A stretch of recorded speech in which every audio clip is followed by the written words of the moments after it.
Good morning, good afternoon, good evening. Whenever you get a chance to watch this, we thank you for watching our Lenten devotion for today, March 10th, and for supporting the Pendleton County Ministerial Association. Today, our devotion is The Kingdom of God is Like a Parent's Perspective. And I'm Pastor Jason, and this is Pastor Jess, and we're at the Mountain Lutheran Parish. We got to talking recently about the ways we see God's kingdom at work in our lives and our family, and we had some good laughs, but also some really interesting conversations.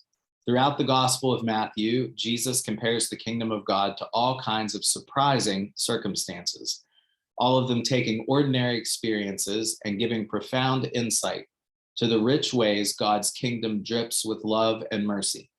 The kingdom of God is like a mustard seed. The kingdom of God is like wheat growing in the midst of weeds.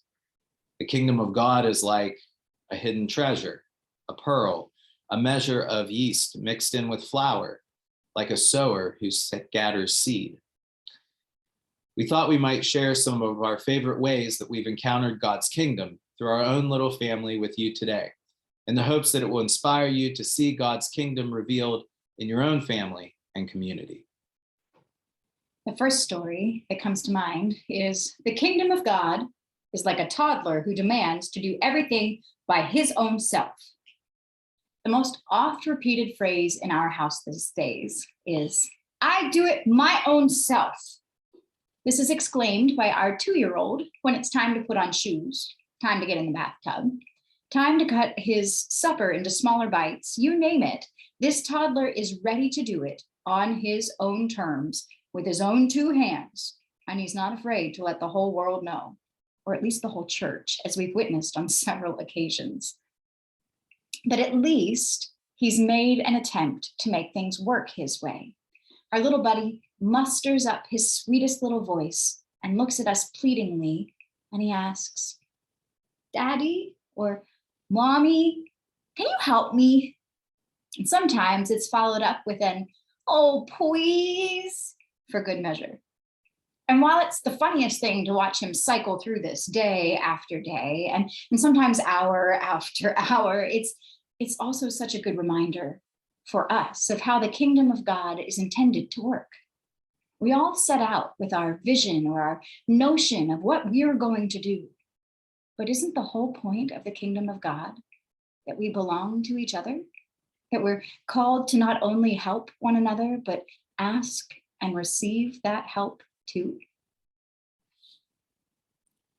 The kingdom of God is like a little girl whose clothes rarely match or fit any fashion molds.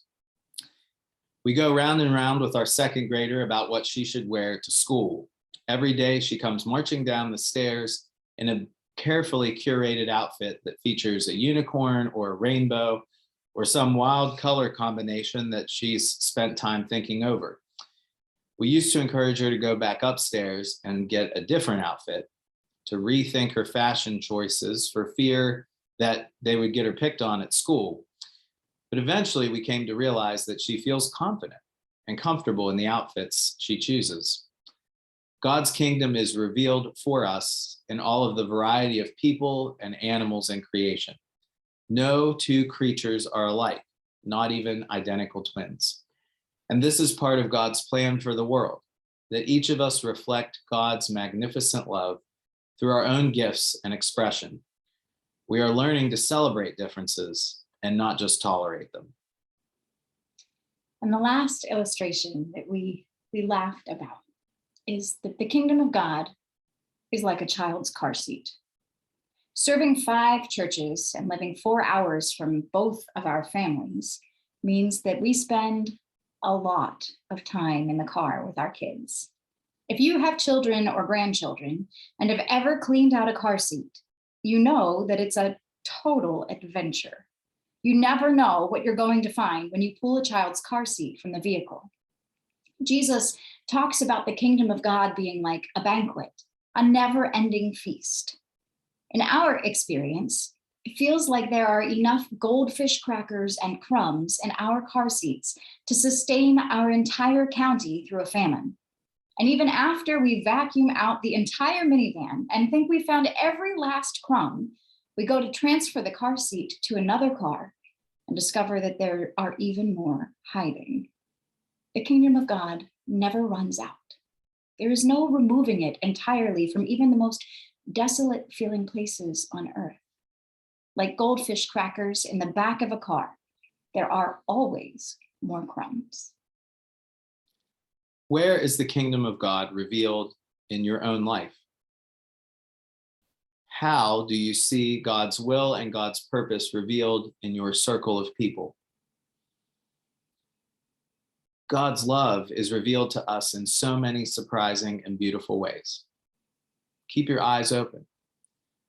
Be steeped with expectation and hope as you go about your days. And share your stories. The more we tell about our kingdom encounters, the more in tune we and others become to the presence of God's kingdom all around us. Thanks for joining us, and we hope you have a great day. Blessings.